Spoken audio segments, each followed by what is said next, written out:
इस कंटेंट में हम पढ़ने वाले हैं मैक्सवेल इलेक्ट्रोमैग्नेटिक वेव थ्योरी।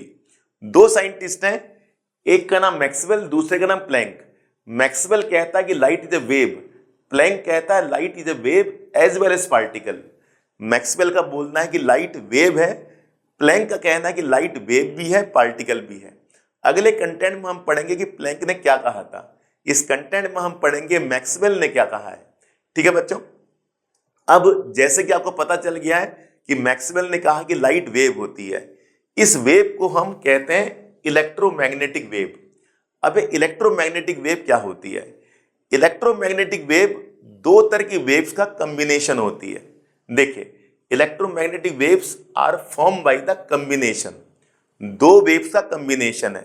आपके सामने ये वेव शो किया गया है। वेव के अपर पार्ट को क्रेस्ट कहते हैं, नीचे वाले पार्ट को ट्रफ कहते हैं। ये देखिए, क्रेस्ट एंड ट्रफ। अब इस तरह की दो वेव्स होंगी, एक वेव इलेक्ट्रिक फील्ड के ऑसिलेशन से बनेगी, दूसरी वेव मैग्नेटिक फील्ड के ऑसिलेशन से बनेगी। आप देख पा रहे हैं डायग्राम में, यहां पर आप दो वेव्स देख पा रहे हैं, एक इलेक्ट्रिक फील्ड के ऑसिलेशन से बनी है और दूसरी वेव मैग्नेटिक फील्ड के ऑसिलेशन से बनी है। कुछ इस तरह समझ लीजिए, एक वेव इस तरह से ऑसिलेट हो रही है और दूसरी वेव इस तरह से ऑसिलेट हो रही है। दोनों के बीच में 90 डिग्री का एंगल है। देखिए, दोनों वेव्स में 90 डिग्री का एंगल है, वो आपस में भी 90 डिग्री का एंगल फॉर्म कर रही हैं और जिस डायरेक्शन में ट्रेवल कर रही हैं उसके साथ भी 90 डिग्री का एंगल फॉर्म कर रही हैं। ये देखिए, ये डायरेक्शन ऑफ ट्रेवल है, जिस डायरेक्शन में वेव पास हो रही है यहां भी 90 डिग्री का एंगल फॉर्म हो रहा है, ये 90 डिग्री का एंगल है। इस तरह से हमें समझ आ गया कि इलेक्ट्रोमैग्नेटिक वेव क्या है। सिंपल पॉइंट है, इलेक्ट्रोमैग्नेटिक वेव दो वेव्स का कॉम्बिनेशन है। एक वेव बनेगी इलेक्ट्रिक फील्ड के ऑसिलेशन से, दूसरी वेव बनेगी मैग्नेटिक फील्ड के ऑसिलेशन से। दोनों वेव्स के बीच में 90 डिग्री का एंगल होगा, आपस में भी 90 डिग्री का एंगल होगा और जिस डायरेक्शन में वो पास हो रही है उस डायरेक्शन के साथ भी 90 डिग्री का एंगल होगा। अब ये जो वेव्स होती हैं इलेक्ट्रोमैग्नेटिक वेव, इन्हें किसी मीडियम की जरूरत नहीं होती ट्रैवल करने के लिए। इसका मतलब यह है कि ये लाइट जो इलेक्ट्रोमैग्नेटिक वेव है ये वाटर में भी मूव हो सकती हैं, एयर में भी मूव हो सकती हैं और ऐसी जगह से मूव हो सकती हैं जहां ना वाटर है ना एयर है, मतलब वैक्यूम है।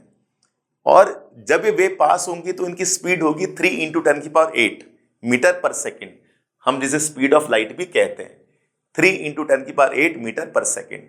ये है बच्चों आपके सामने इलेक्ट्रोमैग्नेटिक वेव का इंपॉर्टेंट कंसेप्ट जो कि मैक्सवेल ने दिया था।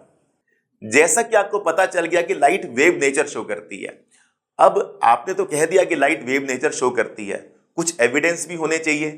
तो दो ऐसे कंसेप्ट हैं जिसकी हेल्प से हम पढ़ेंगे कि लाइट वेव नेचर शो करती है। पहले कंसेप्ट का नाम है डिफ्रैक्शन, दूसरे कंसेप्ट का नाम है इंटरफेरेंस। तो देखिए डिफ्रैक्शन क्या है। डिफ्रैक्शन में क्या होता है कि लाइट जब किसी ऑब्स्टेकल से पास होती है, लाइट जब किसी स्लिट से पास होती है, स्लिट कह दीजिए, कट कह दीजिए, एक ही बात है। जब लाइट किसी स्लिट से पास होती है, कट से पास होती है या फिर किसी ऑब्स्टेकल से पास होती है तो लाइट स्प्रेड हो जाती है। ये देखिए आपके सामने डिफ्रैक्शन का पिक्चर। इस पिक्चर में आप देख पा रहे कि लाइट जैसी स्लिट से पास हुई, लाइट स्प्रेड हो गई। लाइट के स्प्रेड हो जाने को हम कहते हैं डिफ्रैक्शन। अगर लाइट पार्टिकल होती तो पार्टिकल तो सीधा निकल जाता, यहां पर लाइट स्प्रेड हुई है, इसका मतलब लाइट वेव नेचर को शो कर रही है। दूसरा कंसेप्ट है इंटरफेरेंस। इंटरफेरेंस का मतलब होता है वेव्स का मीट करना, meeting of waves, meeting of waves. Waves के मीट होने को हम इंटरफेरेंस कहते हैं। दो तरह का इंटरफेरेंस होता है, कंस्ट्रक्टिव, डिस्ट्रक्टिव। कंस्ट्रक्टिव इंटरफेरेंस में क्या होता है? कंस्ट्रक्टिव इंटरफेरेंस में दो वेव्स कुछ इस तरह से मीट करती हैं, एक का क्रेस्ट होगा, दूसरे का भी क्रेस्ट होगा, वेव इस तरह से मीट करेंगे। डिस्ट्रक्टिव इंटरफेरेंस में एक वेव का क्रेस्ट होगा, दूसरे वेव का ट्रफ होगा। देख पा रहे हैं आप? कंस्ट्रक्टिव इंटरफेरेंस में क्या हो रहा है कि जब दो वेव्स मीट कर रही हैं तो ब्राइट लाइन आ रही है, और डिस्ट्रक्टिव इंटरफेरेंस में जब दो वेव मीट कर रही हैं तो डार्क लाइन आ रही है। सिंपल सी बात। इसका मतलब डिफ्रैक्शन एंड इंटरफेरेंस, दो ऐसे एविडेंस हैं जिससे साबित हो जाता है कि लाइट वेव नेचर को शो करती है। आपने 9th एंड 10th क्लास में दो टर्म्स पढ़ी होंगी, फ्रीक्वेंसी एंड वेवलेंथ। ये देखिए, फ्रीक्वेंसी को न्यू कहा जाता है और फ्रीक्वेंसी की डेफिनेशन बहुत सिंपल है, number of waves produce in 1 second. 1 second में कितनी वेव्स प्रोड्यूस होती हैं उसी को फ्रीक्वेंसी कहा जाता है। फ्रीक्वेंसी को हम हर्ट्ज से मेजर करते हैं, HZ, या फिर पर सेकंड भी कह सकते हैं, पर सेकंड कह दीजिए, हर्ट्ज कह दीजिए, एक ही बात है। जैसे कि अगर आपसे कोई पूछे 5 हर्ट्ज का मतलब क्या होता है, 5 हर्ट्ज का मतलब होता है 1 सेकंड में 5 वेव्स। इसी तरह से कोई आपसे पूछे 8 हर्ट्ज का मतलब क्या होता है, 1 सेकंड में 8 वेव्स। अगर 1 सेकंड में 8 वेव्स प्रोड्यूस होती हैं तो हम 8 हर्ट्ज कहेंगे, और अगर 1 सेकंड में 5 वेव्स प्रोड्यूस होती हैं तो हम उसे 5 हर्ट्ज कहेंगे। तो कुल मिला के फ्रीक्वेंसी का मतलब होता है पर सेकंड में कितनी वेव्स प्रोड्यूस होती हैं। फ्रीक्वेंसी को हम न्यू से शो करते हैं और मेजर करते हैं हर्ट्ज में। वेवलेंथ क्या होती है? वेवलेंथ होती है दो एडजेसेंट क्रेस्ट या फिर दो एडजेसेंट ट्रफ के बीच का डिस्टेंस। सिंपल डेफिनेशन आपके सामने मेंशन है, distance between adjacent trough and crest is called wavelength. Wavelength को हम मीटर से मेजर करते हैं, मीटर कह दीजिए, सेंटीमीटर कह दीजिए, एक ही बात है, ठीक है। 1 मीटर में 100 सेंटीमीटर होते हैं, ये तो बच्चा बच्चा जानता है। इस तरह से दो टर्म्स हमारे सामने, फ्रीक्वेंसी एंड वेवलेंथ। अब कुछ इलेक्ट्रोमैग्नेटिक वेव्स के बारे में कुछ और बातें पढ़ लेते हैं। अभी हमने पढ़ा था नेचर ऑफ इलेक्ट्रोमैग्नेटिक वेव्स।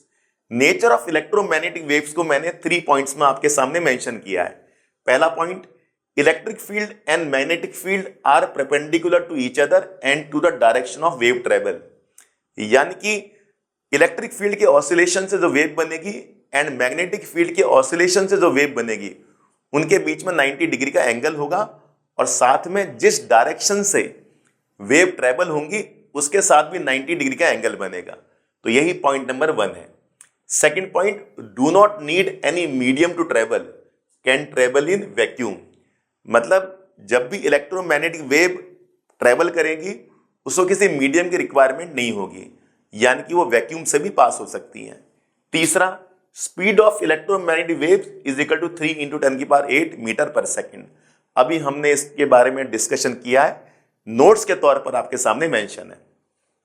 अब कितनी तरह के इलेक्ट्रोमैग्नेटिक वेव्स होती हैं ये आपके सामने मेंशन है। Radio waves, microwave, infrared, visible light, ultraviolet light, X ray, gamma rays, ये सारी इलेक्ट्रोमैग्नेटिक वेव्स हैं। अच्छा, गामा रेज का एप्लीकेशन क्या है? गामा रेज का एप्लीकेशन है कैंसर थेरेपी, यानी कि कैंसर का जो ट्रीटमेंट होता है वहां पर गामा रेज इस्तेमाल की जाती हैं। एक्सरे, सब जानते हैं एक्सरे मशीन के बारे में। अल्ट्रावायलेट लाइट, हॉस्पिटल्स के अंदर जो सर्जिकल इंस्ट्रूमेंट्स होते हैं उनको डिसइंफेक्ट करने के लिए हम अल्ट्रावायलेट लाइट का इस्तेमाल करते हैं। डिसइंफेक्ट करने का मतलब है उन सर्जिकल इंस्ट्रूमेंट्स को जर्म्स फ्री करने के लिए, बैक्टीरिया, वायरस, ये सब जर्म्स होते हैं। अगर आप सर्जिकल इंस्ट्रूमेंट्स को जर्म्स फ्री करना चाहते हैं तो हम अल्ट्रावायलेट लाइट का इस्तेमाल करते हैं। विजिबल लाइट के बारे में आप सब जानते हैं, VIBGYOR, violet, indigo, blue, green, yellow, orange, red, इंद्रधनुष, रेनबो। इंफ्रारेड रिमोट में इस्तेमाल होता है। माइक्रोवेव, सब जानते हैं माइक्रोवेव ओवन के बारे में, उसमें जो रेडिएशंस होती हैं वो माइक्रोवेव्स कहा जाता है। रेडियो वेव्स मोबाइल सिग्नल में काम आती हैं। तो डे टू डे लाइफ में ये कहाँ यूज होती हैं इसके बारे में मैंने आपको बता दिया। अब देखिए, जैसे जैसे हम गामा रे से रेडियो वेव की तरफ जाएंगे वैसे वैसे वेवलेंथ इंक्रीज होगी और फ्रीक्वेंसी डिक्रीज होगी। सब जानते हैं फ्रीक्वेंसी वेवलेंथ का relation, frequency is equal to c upon lambda. c velocity of light, 3 × 10⁸, lambda wavelength, nu frequency, दोनों के बीच में इनवर्सली प्रोपोर्शनल का रिलेशन होता है। तो जैसे जैसे हम गामा रे से रेडियो वेव की तरफ जाएंगे वेवलेंथ इंक्रीज होगी, फ्रीक्वेंसी डिक्रीज होगी।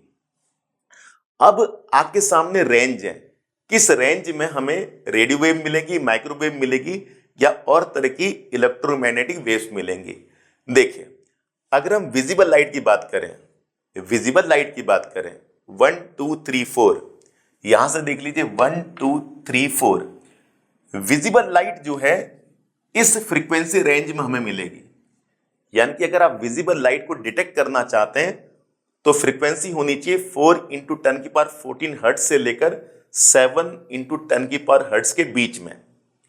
अगर फ्रीक्वेंसी इन दोनों के बीच में आ जाती है तो हमें क्या मिलेगी? विजिबल लाइट मिल जाएगी। उसी तरह से वेवलेंथ को देखिए, अगर आप फ्रीक्वेंसी के बारे में हमने पढ़ा, वेवलेंथ 700 से लेकर 400 नैनोमीटर के बीच में होनी चाहिए, तब जाके हमें क्या मिलेगी? विजिबल लाइट मिलेगी। इसी तरह से आप और इलेक्ट्रोमैग्नेटिक वेव का फ्रीक्वेंसी रेंज देख सकते हैं, वेवलेंथ के रेंज देख सकते हैं। देखिए आपके सामने ये डायग्राम है इलेक्ट्रोमैग्नेटिक स्पेक्ट्रम का। इस इलेक्ट्रोमैग्नेटिक स्पेक्ट्रम के में हमारे पास सारी इलेक्ट्रोमैग्नेटिक वेव्स हैं जिसमें फ्रीक्वेंसी डिक्रीज हो रही है और वेवलेंथ इंक्रीज हो रही है। इन सभी इलेक्ट्रोमैग्नेटिक वेव्स को जब हम इंक्रीजिंग वेवलेंथ और डिक्रीजिंग फ्रीक्वेंसी से शो करते हैं तब जाके इस पूरे स्केल को हम कहते हैं इलेक्ट्रोमैग्नेटिक स्पेक्ट्रम। इलेक्ट्रोमैग्नेटिक स्पेक्ट्रम के अंदर सारी इलेक्ट्रोमैग्नेटिक वेव्स आ जाती हैं जिसमें वेवलेंथ इंक्रीज होगी, फ्रीक्वेंसी डिक्रीज होगी। मैं उम्मीद करता हूं बच्चों आपको अच्छे से समझ आया कि मैक्सवेल ने इलेक्ट्रोमैग्नेटिक वेव थ्योरी के बारे में क्या क्या बताया है और कितने तरह की इलेक्ट्रोमैग्नेटिक वेव्स होती हैं और नेचर ऑफ इलेक्ट्रोमैग्नेटिक वेव्स क्या होती हैं। एक गलती मैक्सवेल करता है कि एनर्जी ऑफ लाइट को इंटेंसिटी से जोड़ता है। अगले कंटेंट में हम पढ़ेंगे कि प्लैंक क्वांटम थ्योरी, प्लैंक ने एनर्जी ऑफ लाइट को फ्रीक्वेंसी से जोड़ा है। ये अगले कंटेंट में हम पढ़ेंगे। Thanks for watching this.